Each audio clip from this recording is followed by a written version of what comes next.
Directive principles of state policy, राज्य के नीति निर्देशक तत्व। Directive principles of state policy के भीतर सबसे पहले एक अनुच्छेदबद्ध देख लीजिए, तथ्य को पहले समेट लीजिए, और इसमें से एक ऐसा विषय वस्तु आप देख रहे हैं कि एक न एक चीज क्वेश्चन का रूप ले लेता है।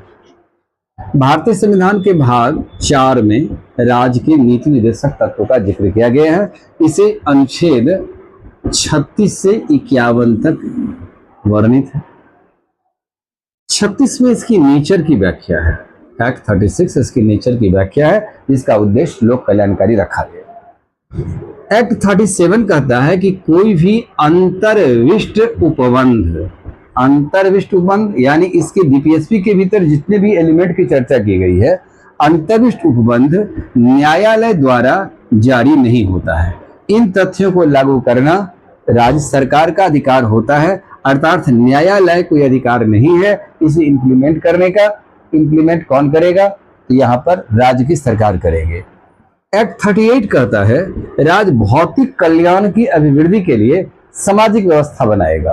तो भौतिक कल्याण यानी नेचुरल रिसोर्सेज व्यवस्था को उपलब्ध कराने की दिशा में कार्य करेगा, ताकि जन कल्याण सबका हो सके। एक्ट 39 कहता है समान कार्य समान वेतन सभी स्त्री एवं पुरुष को दिए जाएंगे। राज्य की जो संसाधन है उसमें अभिवृद्धि किया जाएगा, जो उपलब्ध संसाधन है उसमें भी अभिवृद्धि किया जाएगा। इस प्रकार से यह संसाधन की अभिवृद्धि की बात है। सभी को निःशुल्क न्याय की व्यवस्था पर भी बल दिया गया है। एक्ट 40 जिसमें ग्राम पंचायत की गठन करेगी ताकि स्थानीय स्वायत्त शासन मजबूत हो सके। एक्ट 41 जिसमें कहा गया है कि राज्य न्याय संगत कार्य, बेकारी, बुढ़ापा, बेरोजगारी की स्थिति में लोक सहायता की व्यवस्था करेगी और इस व्यवस्था को दूर करने सारी चुनौती को समाधान भी करेगा। जैसे वृद्धावस्था पेंशन योजना इसी व्यवस्था के भीतर रहेगा, जो कल्याणकारी हो सके, कल्याण की बात पर बल दी गई। एक्ट 42 जहां राज्य प्रसूति सहायता पर बल देता है कि प्रसव पीड़ा तक सरकार खर्च उठाती है, क्योंकि बच्चे का जब जन्म पहले जब होता था तो उसकी मृत्यु हो जाती थी, या जच्चा की मृत्यु हो जाती है या बच्चा की मृत्यु हो जाती थी। इस व्यवस्था को रोकने के लिए सरकार यह पूरी प्रयास किया कि अब उसे प्रसूति सहायता दिया जाए, ताकि गर्भ में पल रहे बच्चे कुपोषण, क्वासी-सिडोर जैसे रोगों का शिकार न हो सके। एक्ट 43 लघु एवं कुटीर उद्योग पर बल दिया गया है, ताकि व्यक्ति में आत्मनिर्भरता की प्राप्ति हो सके। राज्य ग्रामीण आधारित अर्थव्यवस्था पर यह खासकर इसमें बल दिया गया। एक्ट 44 यूसीसी एक समान सिविल संहिता पर बल दिया गया है, और एक समान सिविल संहिता के भीतर में 3 विषय वस्तु आते हैं, जिसमें से विवाह, तलाक और उत्तराधिकार है। इस पर सभी कम्युनिटी का जो एक विचारधारा है, जो व्यवस्थाएं हैं, उसको संहिताकरण करके एक समाज के भीतर में एक समान कानून लाने पर बल दिया गया है। उत्तराखंड की सरकार इसे हाल ही में लागू किया है, गुजरात की सरकार पहल किया है, और गोवा में पुर्तगाली कानून व्यवस्था के तहत ये पहले लागू हो चुका है, लेकिन शेष राज्य अभी तक इसको इम्प्लीमेंट नहीं किया है। 0 से 6 वर्ष तक के बच्चों को निःशुल्क न्याय की व्यवस्था पर बल दिया गया है, ताकि इस बच्चे का एक शैक्षिक व्यवस्थाएं में एक साक्षरता अभियान में इसकी कंट्रीब्यूशन हो सके।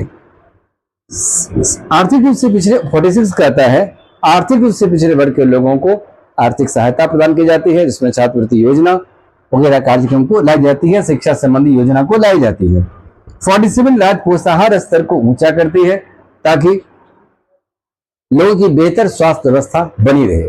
यदि सरकार को ऐसा लगता है कि शराब व्यवस्था से हमारी जनता बहुत प्रभावित हो रही है, तो शराबबंदी भी कानून लागू कर सकती है। गुजरात, बिहार, लक्षद्वीप, नागालैंड, उत्तराखंड के कुछ क्षेत्र, मिजोरम जैसे राज्य में यह प्रतिबंधित है, शराबबंदी कानून लागू हो चुकी है।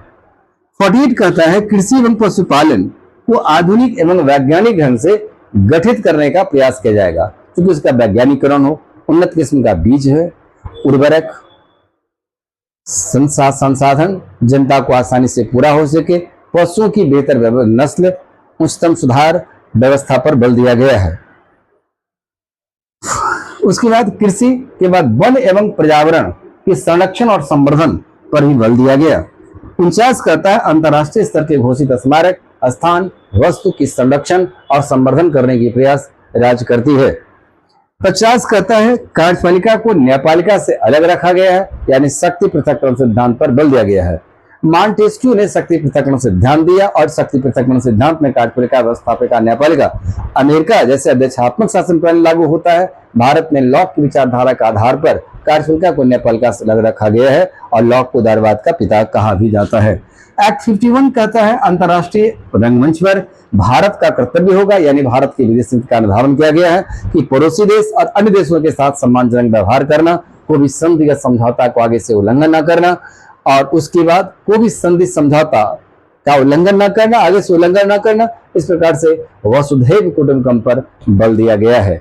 यही डीपीएसपी है जो चुनौती भरा भी है, दूसरी तरफ कल्याणकारी व्यवस्था भी है। भारत सरकार आजादी के समय के बाद से अभी तक वर्तमान तक इन चुनौतियों को सामना करते हुए अनेक व्यवस्थाओं से देश में एक आर्थिक लोकतंत्र की स्थापना पर बल दे रही है।